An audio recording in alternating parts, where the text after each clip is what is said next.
Hey class, welcome back to Chapter 10 Probability. Today we will be looking at Exercise 10C, tree diagrams. So tree diagrams are used to display the outcomes for events with two or more steps. So previously we've only looked at experiments that have one step. If I am playing a game of Scrabble, what's the chance that I draw just this one letter? Or if I am rolling a dice, what's the probability that I roll this particular number? Okay, sometimes we are looking at two or more steps. Okay, so maybe I'm rolling 2 dice, okay, or 3 dice, or 4, etc.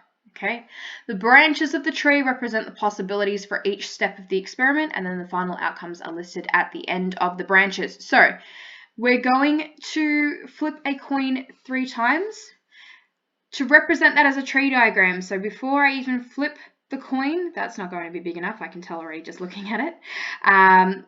My first coin flip, I could either flip a head or a tails. Okay, so heads or tails, H or T.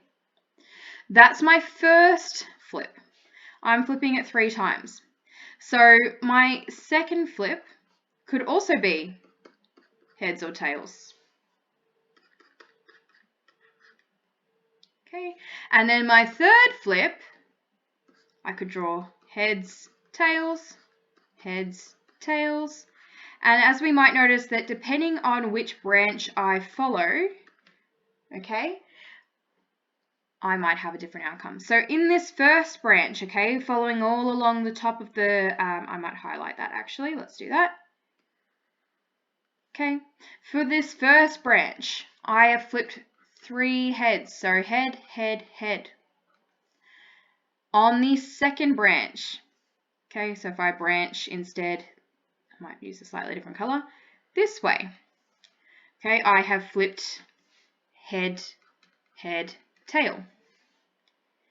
If I go down the next pathway, so this time I might go red, okay, I might follow this branch and I might draw a head, tail, head in that order.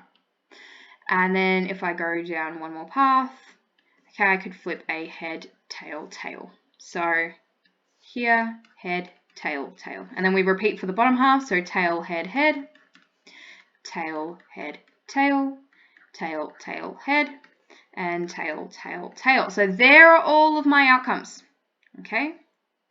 Those are all of my possible outcomes. If I flip a coin 3 times, I have 8 possible outcomes. So that answers our first question. So there are 8 outcomes, okay? What is the probability of tossing 3 tails? So now we look at only our final outcomes, and I might erase those just so that it's a bit easier to read. So the possibility of flipping 3 tails in a row, there's only one, okay? No other outcome has only 3 tails. So the probability of flipping 3 tails, or just TTT, is 1 out of 8, okay? The probability of flipping 1 tail, and in this case we're assuming only 1 tail. So here is 1 tail, here is 1 tail, here is 1 tail. Every other option only has, either has more than 1 tail or, in this first case, no tails. So I've just highlighted there, and we might just write 1t, okay, is 3 out of 8. And again, we can keep these as fractions. All right, finally, the probability of flipping at least 2 heads. So we're looking for, well, here is 3 heads, so there's at least 2, there's at least 2, there's at least 2. Oh, I've only got 1, so that doesn't quite meet my criteria.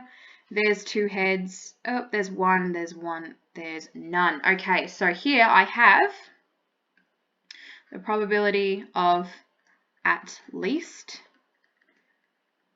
2, that should say 2, not 1. At least 2 heads, okay, is we've got 4 in blue out of 8, which we should always simplify. So in this case, 1/2, because I can divide both the numerator and the denominator by 4 to simplify that fraction. Okay, and that's really it, guys. So the first step should be to draw the tree diagram. The branches you'll find will be the same. Okay, so if I look at this branch, okay, I've copied that here, and then these copy here, and it kind of just gets very repetitive, but that might help, hopefully. Okay, and then list your outcomes at the end always, okay? So we're going to list our outcomes at the end of each branch. All right. As always, guys, good luck with the work. If you have any questions, let me know, but otherwise, I'll speak to you all very soon.